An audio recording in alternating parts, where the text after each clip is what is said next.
Welcome to the Deep Dive. Today we're taking a look at LucieArt's book, The Big Three, Lessons of Strength, Endurance, and Transformation. Right. It just came out March 29th, 2025, and you can grab it, I think, on Kindle, hardcover, paperback, the usual formats. And what's really grabbed me is the core idea. She uses three animals, the elephant, the turtle or tortoise, and the butterfly as symbols. Yeah, as lenses, really, to look at these big life lessons. And it's not just like abstract ideas. She pulls in her own travel stories, touches on ancient traditions.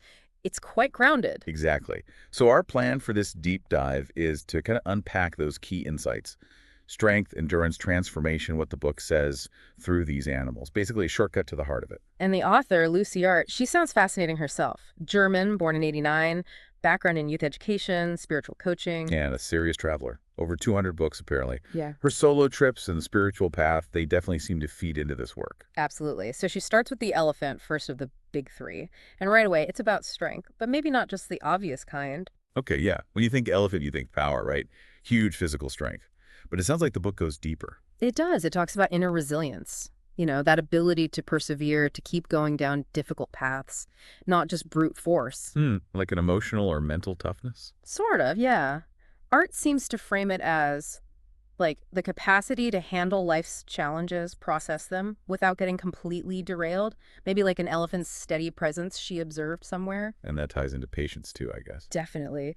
The elephant's deliberate way of moving, it teaches that value of a measured pace. It's not about rushing, it's about consistent, steady progress. Right. And the book apparently also touches on their emotional depth, like their connections within the herd. The description hints at it. You can picture LucieArt observing, you know, their family bonds, maybe even how they grieve, and connecting that to this idea of deep connection as a form of strength. So it's a blend then. Physical power, inner resilience, patience, emotional depth. It all comes together. Exactly. It's a more holistic view of strength. Yeah. Not just pushing through, but navigating with wisdom, maybe even empathy. Makes you think. For anyone listening, maybe consider, what challenge are you facing right now where embodying a bit of that elephant's strength, that patience and fortitude might actually help. Good question. And that leads us nicely to the second teacher, the turtle. Or tortoise, the book seems to use both. Ah, the turtle. And the big lesson here is slowing down. That seems to be the immediate takeaway, yeah. Especially for us, living in this super fast-paced world, it's a real counter message. Oh, definitely. It feels like permission to just pause and breathe. Create space for actual reflection instead of just reacting all the time. Right. The turtle seems to say, hey, what's the rush? There's value in deliberation. I know I could use that reminder sometime. Me too. And then there's the shell, right? That symbol of protection. Yeah, that's a powerful image. Protecting your energy, mental, emotional, physical. It's about being mindful of your resources, maybe shielding yourself from things that drain you. It's not about building walls necessarily, but being intentional. Exactly. And then the core idea, trusting the journey. The publisher's note specifically says the tortoise reminds us that true development takes time. I like that. It's kind of comforting, isn't it? It really is. The turtle's slow, steady progress is such a great metaphor for long-term growth. You know, big changes, real development, they often happen gradually. We need to trust that process. So another question for our listeners. Yeah. Where in your life could applying that slower, more deliberate, turtle-like approach be beneficial right now? What needs time? Yeah. Okay, so that brings us to the third symbol, the butterfly. The classic symbol of transformation, metamorphosis. Exactly. That complete change it goes through. It's such a vivid metaphor for our own capacity to grow and evolve. It shows what's possible.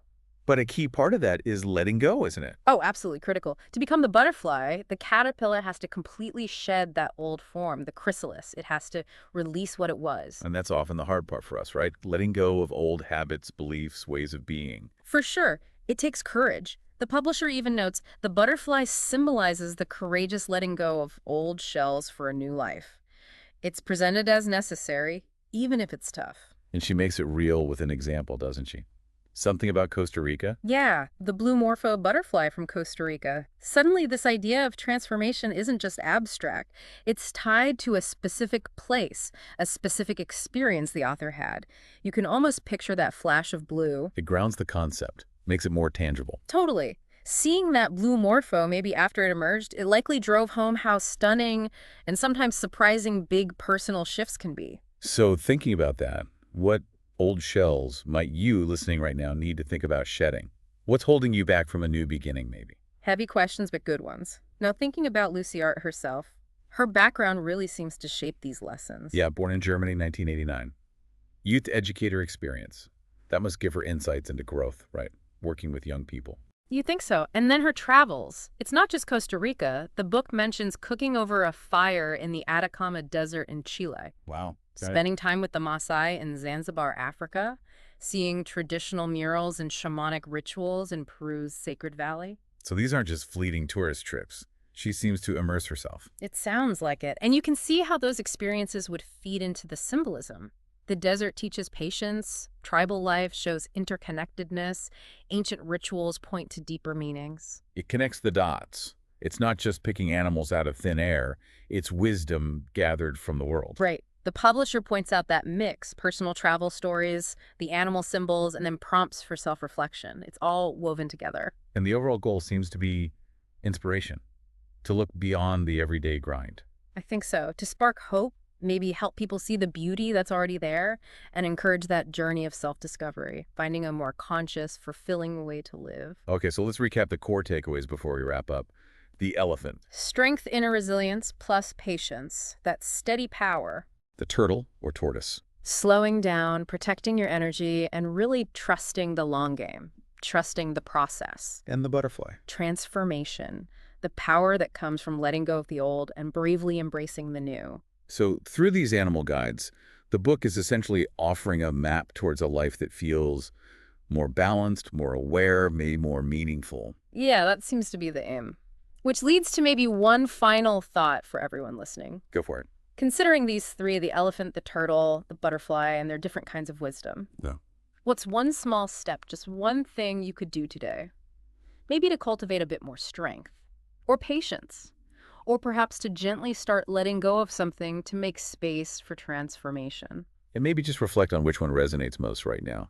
Is it the elephant's endurance, the turtle's pace, or the butterfly's change? Something to carry with you.